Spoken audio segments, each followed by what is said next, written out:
Sun நியூஸில் தொடர்ச்சியாக போயிட்டு இருக்கக்கூடிய செய்தி, மற்ற சேனலில் போட்டாலும் சன் நியூஸ் ரொம்ப சந்தோஷமாக போட்டு கொண்டிருக்கக்கூடிய செய்தி, எடப்பாடி பழனிசாமி முதுகலை குத்திட்டாரு. எடப்பாடி பழனிசாமி கூட்டத்துக்கு மக்கள் காசு கொடுத்து கூப்பிட்டு வராங்கன்ட்டு பிரேமலதா அவர்கள் பேசிய பேச்சு.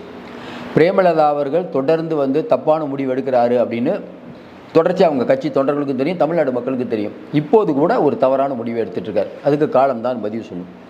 ஏன் இப்போ திடீர்னு எடப்பாடி பழனிசாமியை திட்ட வேண்டிய அவசியம் என்ன?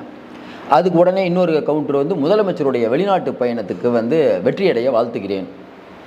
இதற்கு முன்பு ஸ்டாலின் அவர்களை பற்றி பர்சனலாக அவர் உடல்நிலையை பற்றிலாம் பிரேமலதா அவர்கள் என்ன சொன்னாருங்கிறது நாடறியும்.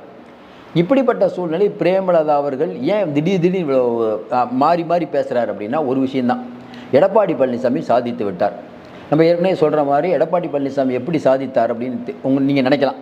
என்னங்க மெகா கூட்டணிங்கிறாரு, யாருமே வரல.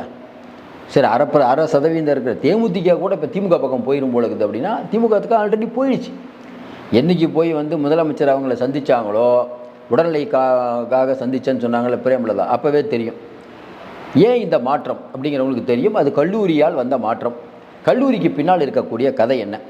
சரி, மேலே இருக்கக்கூடிய பிஜேபி ஒருவேளை பிரேமலதா இன்றைக்கி தேமுதிக இன்றைக்கி பிஜேபி கூட்டணியில் இருக்கணும்னு நினச்சாங்கன்னா பிஜேபி நினச்சா முடியும்.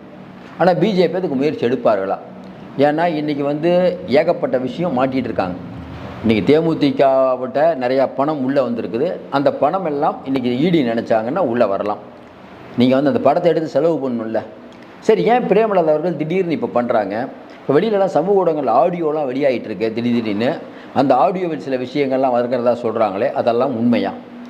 இன்றைக்கி பிரேமலதா அவர்கள் இந்த பேச்சு அப்படிங்கிறது இது இப்போ முடிவு பண்ணதில்லை, ஏற்கனவே முடிவு பண்ணுது. நாடாளுமன்ற அந்த எம்பி தேர்தலில், அதுவும் குறிப்பாக பார்த்தீங்கன்னா இந்த ராஜ்யசபாவில் ஒரு சீட் எங்களுக்கு வேணும் அப்படின்னு பிரேமலதா அவர்கள் கேட்டிருந்தாங்க. எடப்பாடி கொடுக்கல அப்படிங்கிறாங்க. துரோகி அப்படிங்கிற மாதிரி சொல்கிறாங்க. நம்ம என்ன கேட்குறோன்னா, எடப்பாடி பழனிசாமி கொடுக்காததுக்கு காரணம் என்னென்னா, அதற்கு முன்பே ஆண்டாள் அழகர் கல்லூரியை தனலட்சுமி சீனிவாசன்